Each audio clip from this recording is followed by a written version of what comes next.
I sought for a man. The Lord seeks for someone, anyone, willing to stand for what truth is, His truth, to share His love, His hope, His peace, His salvation with anyone and everyone around him. Ezekiel 22:30, it says, "And I sought for a man among them that should make up the hedge and stand in the gap before me for the land, that I should not destroy it. But I found none."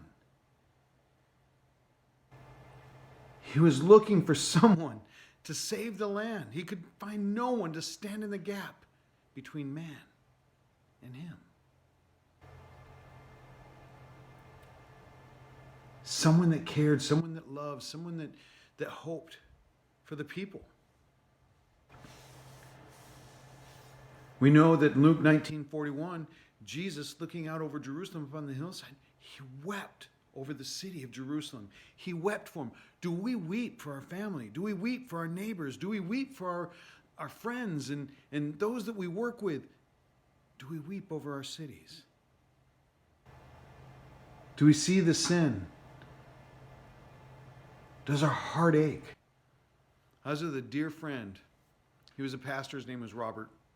And we were driving down the road one time. We came to a stop sign. And there was a girl. She must have been 14 years old. She was young.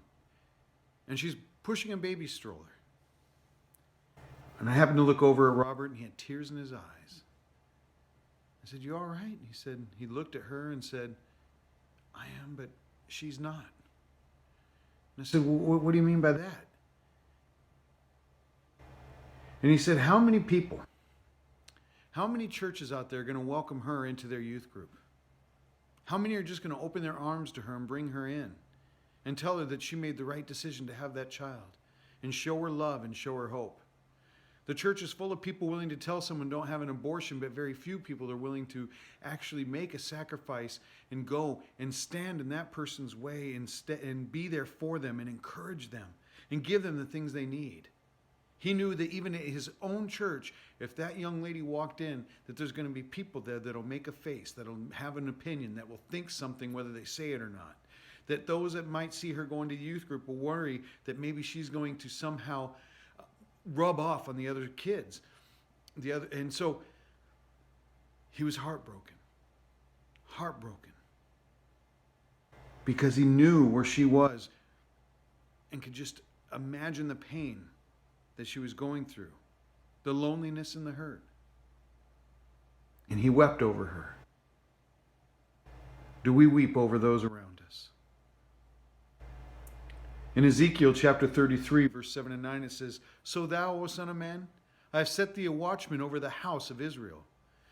Therefore thou shalt hear the word of my mouth, and warn them from me. When I say unto the wicked, O wicked man, thou shalt surely die, if thou dost not speak to warn the wicked from his way. That wicked man shall die in his iniquity, but his blood I will require at thine hand.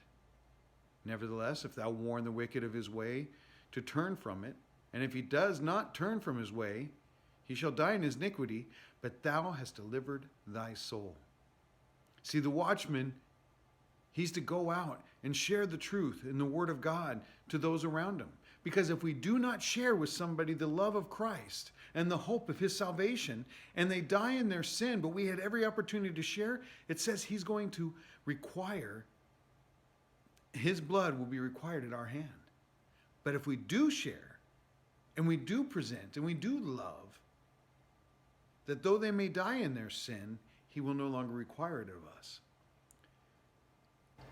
We need to be about the Lord's business. We need to be about sharing the love of God with others.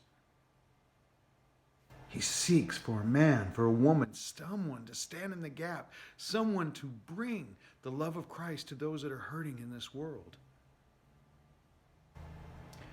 We need to be like Isaiah. Isaiah in chapter 6, verse 8, it says, "Also I heard a voice of the Lord saying, Whom shall I send? And who will go for us? Then he said, Here am I, Lord. Send me." It's my sincere desire that all of you would stand in the gap, that you'll pray, that you'll love, that you'll bring in the answers, bring the hope, bring the love, the peace, bring the water if they're thirsty and the clothes if they're naked, but bring what is necessary to show others the love of Christ, to stand in the gap, to bring them in love to Christ. And as we said yesterday, learn to disciple them, that they might get to know Jesus even better. Here, my Lord, send me. Because he cries out, and he looks for a man, for a woman, and someone to stand in the gap. That's you, that's me, let's do it. Lord bless you, love you all. See you next time.